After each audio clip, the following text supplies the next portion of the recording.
Hello, சொல்லுக்கா. நீயும் அந்த வீடியோ பாத்தியா? ஊரே பாக்குது, ஏன் கண்ணுல மாட்டாதாடி? அந்த ரவுடி உன்னை கொலை வெறியோட துரத்துறத பார்த்தப்ப என் மூச்சே நின்னு போச்சு ரஞ்சிதா. அவன் கையில மட்டும் நீ மாட்டி இருந்தா, ஐயோ, என் மனசெல்லாம் எப்படி பதறது தெரியுமா? அக்கா, அழாதக்கா. எனக்கு தான் எதுவும் ஆகலையே. நான் தான் அங்க இருந்து தப்பிச்சிட்டேன்ல. இருந்தாலும் என்னால சமாதானமாக முடியலடி. எவ்வளவு ஒருத்திக்காக நீயா வலைய போய் பிரச்சனையிலேயே மாட்டிக்கிற. உன் மேல தாண்டி எனக்கு கோவமா இருக்கு. சித்ரா ஒன்னும் எவ்வளவு ஒருத்தி இல்லக்கா, என்னோட நாத்தனாரு. அதான் அவ உன்னை அண்ணியாவே ஏத்துக்கலேடி. அவளும் வித்யாவோட சேர்ந்து உன்னை நோகடிக்கிறதா நீ பல தடவை என்கிட்ட வந்து வருத்தப்பட்டிருக்க. அப்புறம் எதுக்கடி அவ விஷயத்துல தலையிடுற? அவ என்னமோ பண்ணிட்டு போறான்னு விட வேண்டியது தானே. நம்மள வெறுக்கிறவங்க கிட்ட இருந்தெல்லாம் விலகி நிக்கிறது தாண்டி மரியாதை. என்னால அப்படியெல்லாம் செய்ய முடியாதுக்கா. நான் இந்த வீட்டோட மருமக.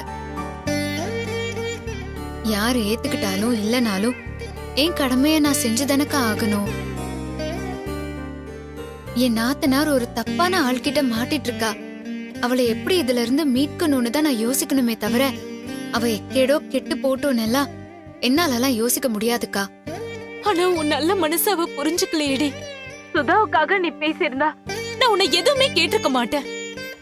உன்னை மதிக்காத ஒருத்திக்காக நீ ஏண்டி உன் உயிரை பணைய வைக்கணும்? உனக்கு ஏதாவது ஒண்ணு ஆயிருந்தா நான் என்னடி பண்ணிருப்பேன்?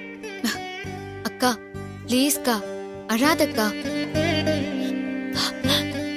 இங்க பாருக்கா, எனக்கு பிடிச்சவங்க கிட்ட ஒரு மாதிரியும் பிடிக்காதவங்க கிட்ட ஒரு மாதிரியும் என்னால இருக்க முடியாதுக்கா. எல்லார்கிட்டயும் ஒரே அன்போட இருக்கணும்னு தானே நீயும் அம்மாவும் எனக்கு சொல்லி கொடுத்திருக்கீங்க. இந்த பிரச்சனை சித்ரா, சுதா, வித்யா அண்ணின்னு யாருக்கு வந்திருந்தாலுமே நான் அப்ப கூட இதத்தாங்கா செஞ்சிருப்பேன். பெருந்தன்மையோடு நடந்துக்கிறது நல்ல விஷயம் தான் ரஞ்சிதா. அதே சமயத்துல அக்கறை எடுத்துக்கிறோங்கிற பேர்ல ஆபத்தை விலைக்கு வாங்கிடக்கூடாது. உனக்கு நடந்ததை நினைச்சா எனக்கு இப்ப கூட பதட்டமாவே இருக்கு.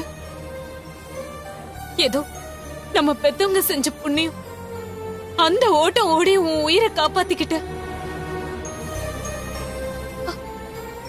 அம்மா, நீ இவ்ளோ வேகமா ஓடி வந்ததால குழந்தைக்கெல்லாம் எந்த ஆபத்தும் இல்லையே.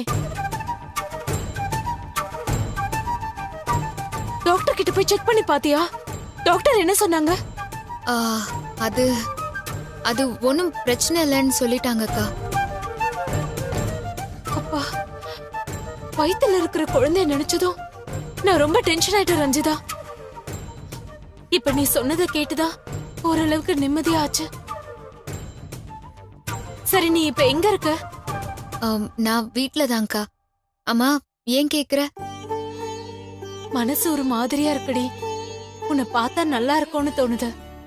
உன்னால இப்போ எங்கேயாவது வர முடியுமா ரஞ்சிதா? என்னக்கா நீ இப்படியெல்லாம் கேக்குற? உன்னை பாக்கணும் வாடின்னு சொன்னா நான் வரப்போறேன். சரி, நம்ம எங்க மீட் பண்ணலாம்னு சொல்லு. ஏய், எனக்கு எதுவும் தோணல, நீயே சொல்ல. எனக்குமே இப்ப எதுவுமே தோணலக்கா. சரி, நீ ஒண்ணு பண்ணு. நீ வீட்டை விட்டு கிளம்பும்போது எனக்கு ஃபோன் பண்ணு, நான் உனக்கு சொல்றேன். சரி.